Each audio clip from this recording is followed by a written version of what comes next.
नमस्कार दोस्तों, मैं इंदर सारी क्राइम की कहानी क्राइम फाइल चैनल में स्वागत करता हूं।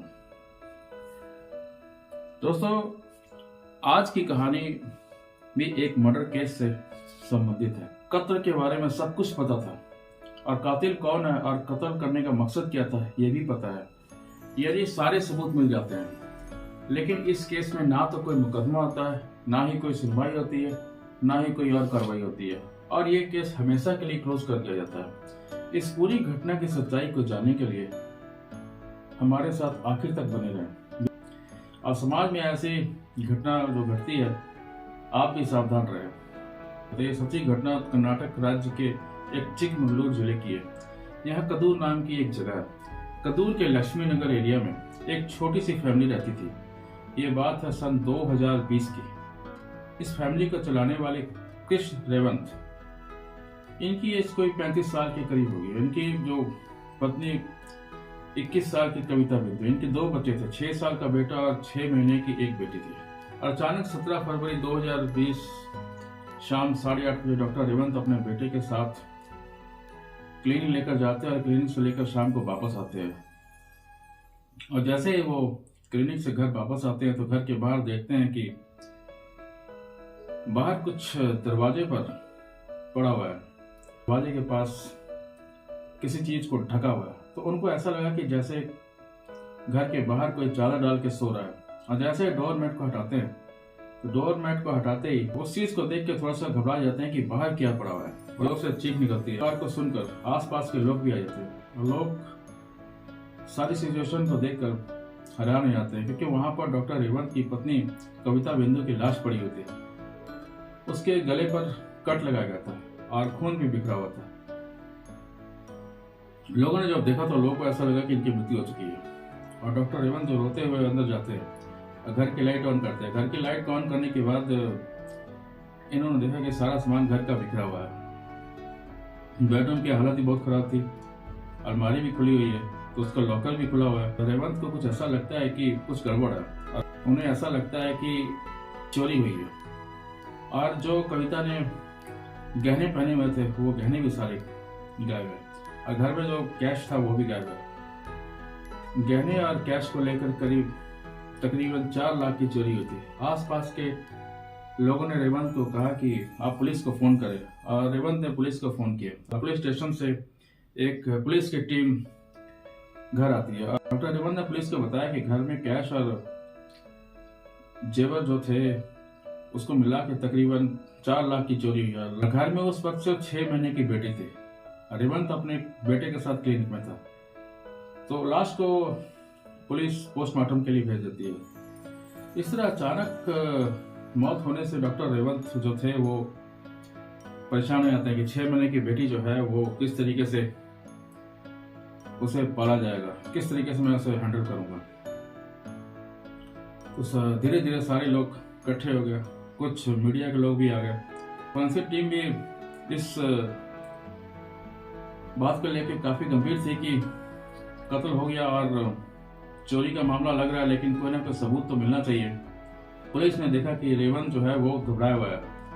के जो सुपरिटेंडेंट ऑफ पुलिस थे वो भी घटनास्थल पर पहुंच जाते हैं और आसपास के तमाम सीसीटीवी जो कैमरे थे, जब उनको देखा गया तो शाम के 8 बजे तक सारे फुटेजेस मंगा लिए जाते हैं। 17 फरवरी के दोपहर डॉक्टर रेवंत के फोन के सीडीआर और कॉल डिटेल जो थी उनकी जांच की जाती है। इन 2 दिनों में कविता बिंदु की पोस्टमार्टम की रिपोर्ट भी आती है और पोस्टमार्टम की रिपोर्ट को वही बताया गया था कि गले पर धारदार चीज से वार किया गया और ज्यादा खून बह जाने की वजह से कविता की मौत हो चुकी है।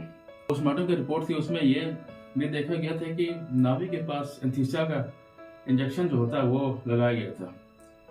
ये अक्सर डॉक्टर लगाते हैं, लेकिन डॉक्टर रेवंत को यह लगा कि इंजेक्शन के बाद अगर ये बेहोश हो गई थी तो लूटपाट के जो लोग थे उन्होंने कत्ल क्यों किया।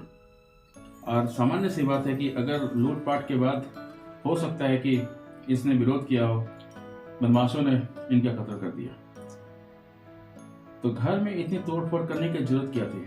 जब सारा सामान लूट के ले गए तो इसको मारने की क्या जरूरत थी? और आसपास के जो लोग थे उनको भी क्यों नहीं पता चला? पुलिस स्टेशन पर डॉक्टर रेवंत को बुलाया गया और घर में भी जो रिश्तेदार थे उनसे पूछताछ भी करनी शुरू कर दी। डॉक्टर रेवंत पर शक करना पुलिस का गलत हो सकता था। डॉक्टर रेवंत पुलिस स्टेशन जाते हैं और अपना सारा बयान देते हैं। उस दिन उसने कहा कि 4 से 5 के बीच में मुझे कविता ने फ़ोन किया था, तो उस समय ये बिल्कुल ठीक ठाक हो गई। लेकिन कविता के पोस्टमार्टम के अनुसार कविता की मौत 4:30 बजे के आस हुई थी। लेकिन यहाँ जो डॉक्टर रेवंत थे वो कुछ और ही बता रहे हैं। जब बयान लिए डॉक्टर रेवंत के, तो वहाँ एक शक होता है कि ये जो वक्त बता रहे हैं कत्ल का, ये कुछ और है और कत्ल जो है वो कुछ और टाइप पोस्टमार्टम की रिपोर्ट से हुआ है। तो पुलिस के पास किसी एक अनजान व्यक्ति का फोन आता है कि रेलवे स्टेशन के पास किसी का शव पड़ा हुआ।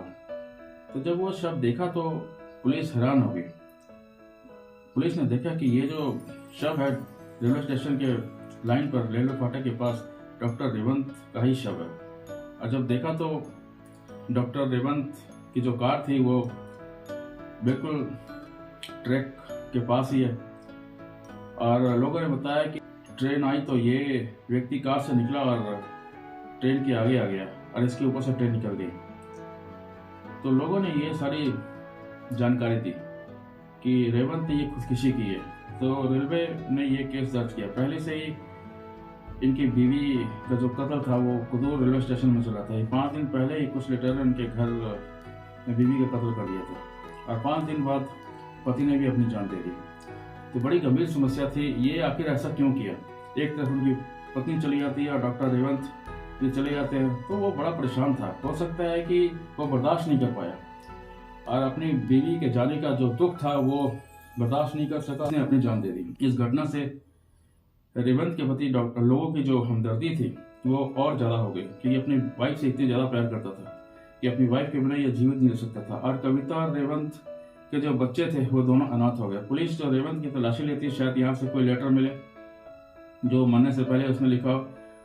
उसकी कार को भी चेक किया जाता है, घर पर उसके बेडरूम में भी सारी जानकारी ली जाती है। कहीं से कोई लेटर और उसकी कार से कोई भी लेटर नहीं मिलता है। रेवंत की तलाशी के दौरान उसके मोबाइल फोन बरामद होता है। रेवंत के शव को जांच के लिए पोस्टमार्टम रिपोर्ट के लिए भेज दिया जाता है और उसके मोबाइल से सारी जानकारी निकालनी शुरू कर दी जाती है। आमतौर पर इस केस में सबसे पहले फ़ोन की लोकेशन देखी जाती है कि विक्टिम ने आखिर तौर पर किसे कॉल किया था। लास्ट कॉल से ही सारी सुराग मिलते हैं। यहाँ पर भी पुलिस ने ऐसा ही कुछ किया।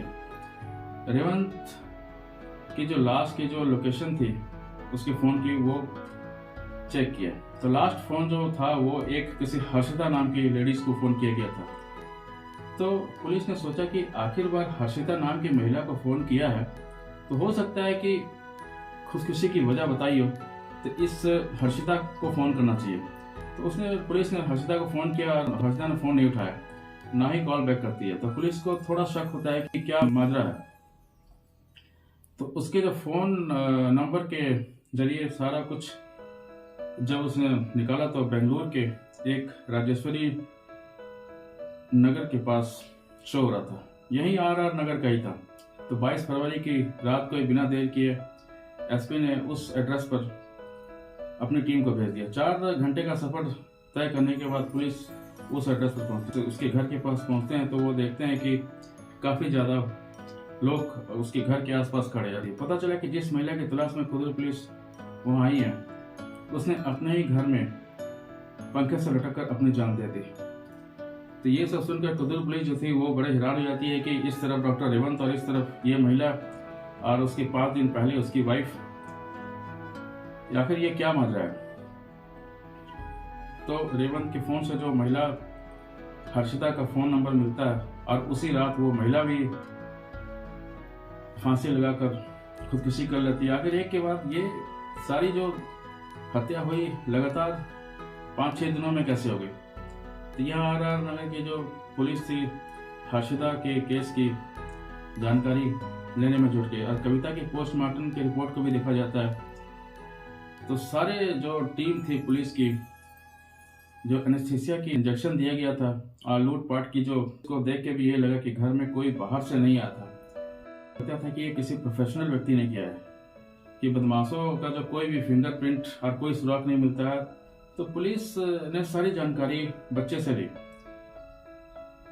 लेकिन बच्चे ने यह बताया कि पहले मम्मी ही मुझे स्कूल से लेने आती थी। उस दिन मेरे पापा स्कूल में लेने के लिए आए थे। तो पुलिस को शक हुआ कि पहली बार बच्चे को लेने के लिए डॉक्टर रेवंत स्कूल गए थे। तो ये सारी जानकारी पुलिस को मिलने के बाद पुलिस के अंदर एक शक पैदा हुआ कि पहली बार बच्चे को स्कूल लेने क्यों जाते हैं। पहले इसकी मदर जाती है और ये डॉक्टर साहब खुद जाते हैं। केस जो था ये सारा उलझ गया। और एक तरफ उसकी जो लास्ट टाइम जो उसका कॉल थी, वो जिस लेडीज ने पंखे से हत्या की है, इन सारी बातों को लेकर पुलिस परेशान हो गई। और वो जो एक लेटर मिला, और एक लेटर मिलने के बाद पता चला कि जो उस लेडीज ने पंखे से लटक कर अपनी जान ली थी, लेडीज ने ये कहा कि मेरे पति मुझे बहुत परेशान करते थे, इसलिए मैंने अपनी खुदकुशी की है। तो पुलिस इस बात को लेकर गंभीर थी। लेडीज ने ये कहा कि मेरे पति मुझे काफी परेशान करते थे, इसलिए मैंने ये काम किया है। तो उसके हस्बैंड को जब पूछा गया तो उसके हस्बैंड ने यह कहा कि मेरी जो वाइफ थी, इसको मैं बार बार मना करता था कि तुम किसी से फोन पे बातें करती हो। जब हमने पता किया लोगों से तो किसी डॉक्टर के साथ बात करती थी, और वो डॉक्टर कौन था? डॉक्टर रेवंत ही था। मेरे और इसके बीच में हमेशा झगड़ा होता था, तो इस बात को लेकर हम दोनों टेंशन में रहते थे। मामला था थोड़ा सा सुलझ गया कि ये जो जिस लेडीज ने पंखे के साथ हत्या की थी, वो डॉक्टर रेवंत के साथ बात करती थी। डॉक्टर रेवंत इस बात को लेकर काफी टेंशन में थे। तो पुलिस ने बताया कि हर्षिता का रेवंत के साथ एक्स्ट्रा मैरिटल अफेयर था, और ये बात रेवंत के मोबाइल से भी कंफर्म हो गई थी, क्योंकि रेवंत अक्सर इस मोबाइल से हर्षिता से बात किया करता था। सारी डिटेल और घर के स्टेटमेंट और आरोपियों के बयान और फॉरेंसिक टीम की जांच, पोस्टमार्टम की रिपोर्ट और लोगों से पूछताछ, इन सभी बातों को नजर में रखते हुए जब पुलिस ने कड़ी से कड़ी मिलाई तो इससे एक कहानी निकल सामने आ गई कि कुछ साल पहले रेवंत तमिलनाडु से कर्नाटक आया था। तो कविता से इसकी शादी हुई और इसके 2 बच्चे हुए। 2015 के आसपास उसने अपना क्लिनिक स्टार्ट किया। क्लिनिक अच्छा खासा चलने लगा था, घर में पैसों की कोई प्रॉब्लम नहीं थी, सब कुछ ठीक ठाक चल रहा था। और उधर बेंगलोर के आर नगर में हर्षिता अपने पति के साथ रहती थी। उसके पति बस के ड्राइवर थे। यहाँ भी सब कुछ ठीक ठाक चल रहा था, लेकिन हर्षिता का कोई रिश्तेदार कदूर में रहता था, इसलिए कभी कभी हर्षिता यहाँ पर घूमने के लिए आती थी। एक दिन उसके दांत में कुछ प्रॉब्लम आई। उसे पता चला कि कदूर में एक डेंटिस्ट है, और ये अपने दांत की प्रॉब्लम की वजह से ही उस डेंटिस्ट के पास आई। और उस डेंटिस्ट का नाम डॉक्टर रेवंत था। यहीं पर इनकी पहली मुलाकात होती है और थोड़ा हंसी मजाक पर बातें हुई। रेवंत का पता चला कि हर्षिता की एक रिश्तेदार यहीं पर रहती है। इसके बाद हर्षिता जब भी कदूर अपने रिश्तेदार के पास आती थी तो डॉक्टर रेवंत के पास मिलने के लिए जरूर आती थी। दोनों ही शादीशुदा थे, उन दोनों के बच्चे भी थे। दोस्ती हुई, लेकिन ये जो दोस्ती थी ये एक प्यार में बदल गई और रिलेशनशिप में आ गई। समय के साथ साथ ये दोनों एक दूसरे से इतना प्यार करने लगे कि अपने अपने परिवार को छोड़ने के लिए तैयार हो गए। जब ये एक दूसरे से दूर होते थे तो फोन पे घंटों घंटों बातें करते थे। उधर हर्षिता के पति रेवंत के बारे में जब पता चलता है तो वो अपनी पत्नी हर्षिता को रोकते हैं, लेकिन वो नहीं सुनती है। इधर रेवंत की जो पत्नी थी उसके बारे में पता चल जाता है, तो इसके रेवंत के घर में भी पता चल जाता है। रेवंत किससे बात करता है हर्षिता से, तो रेवंत की पत्नी को सारी जब बात पता चलती है तो इस बात को लेकर भी काफी झगड़ा होता है। तो वारदात के 2 महीने पहले पता चलता है कि कविता और रेवंत के बीच इतना झगड़ा हुआ था कि कविता ने खुदकुशी करने की भी कोशिश की थी। हर्षिता और रेवंत एक दूसरे के साथ रहने के लिए पागल हो चुके थे। तो रेवंत ये चाहता था कि किसी न किसी तरीके से मैं अपनी पत्नी कविता को रास्ते से हटा दूं और हर्षिता से शादी कर लूं। तो इसको रास्ते से हटाने के लिए ये कोई ना कोई प्लानिंग कर रहा था। और 17 फरवरी की दोपहर को रेवंत अपनी पत्नी को लेकर ज्वेलरी की शॉप गया।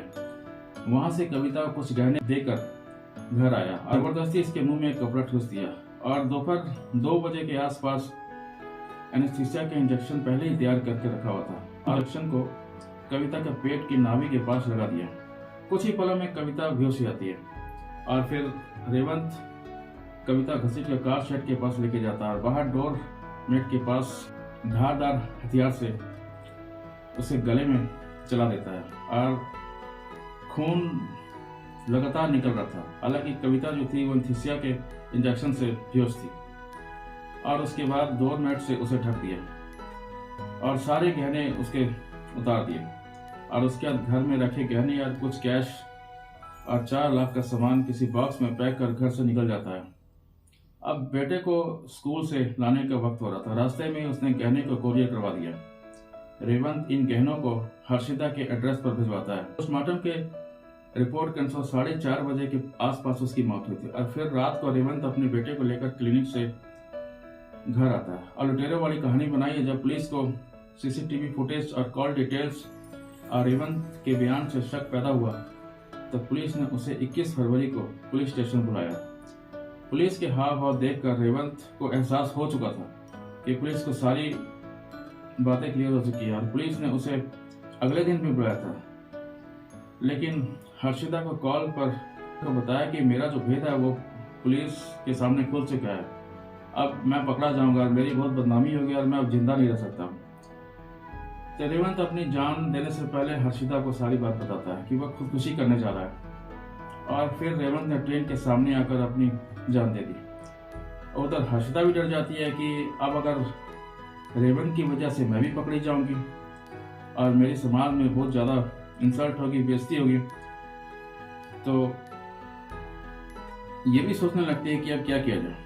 तो समाज का डर और भेद खुलने की वजह से, बेइज्जती होने की वजह से उसने भी अपनी जान देने का फैसला कर लिया। और फिर हर्षिता एक नोट तैयार करती है जिसमें वो अपने खुदकुशी का दोषी अपने पति को ठहराती है और हर्षिता फिर रात को 8 बजे के करीब पंखे से लटक कर आत्महत्या कर लेती है।